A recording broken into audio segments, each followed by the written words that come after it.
As President Trump's budget bill dominates headlines, Americans are facing the possibility of benefits they depend on being diminished. One of them, the Supplemental Nutrition Assistance Program, or SNAP. The bill includes substantial spending cuts for multiple federal programs, including SNAP, commonly known as food stamps. The bill cuts federal funding for SNAP by about $267 billion over 10 years.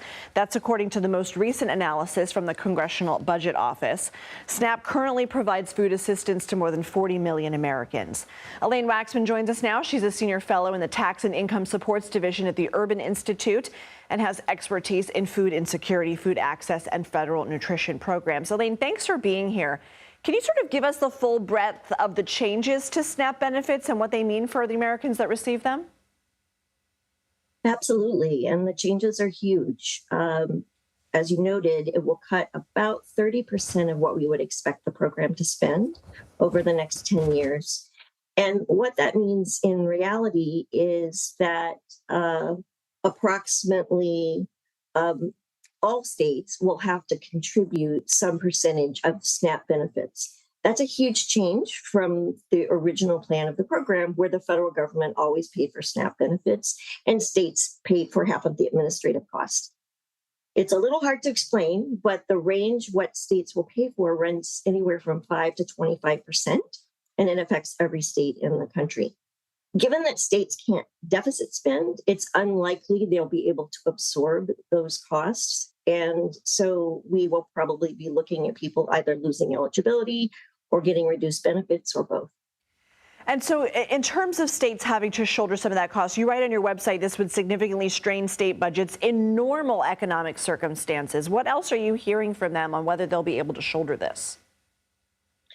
Absolutely. Well, one of the concerns we have is that SNAP is a very important stabilizing force when we have a recession.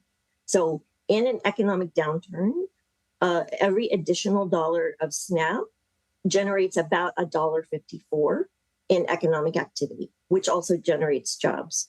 And so it's been one of the most important ways of buffering economic distress. But it's unlikely that states could take on even more enrollment during that period. We estimate that in 1 year, states would probably be looking at nearly $1 billion in additional costs on top of their cost share. That is in this situation of an economic downturn. So the CBS News price tracker, which can be found on our website, it shows which items cost more compared to 2019. So eggs, they're up 250%. Ground beef up 54%. White bread up 49%. Those are just a few, and you can see more on your screen. Is this bad timing when many families are spending more on their groceries, so their SNAP benefits are actually not even going as far? Absolutely, because this was, I think, a major issue on people's minds in the last year. And we know that even prior to this moment, SNAP benefits were inadequate to cover the cost of a moderately priced meal in any county in the United States. So they're definitely not up to the task for increased spending.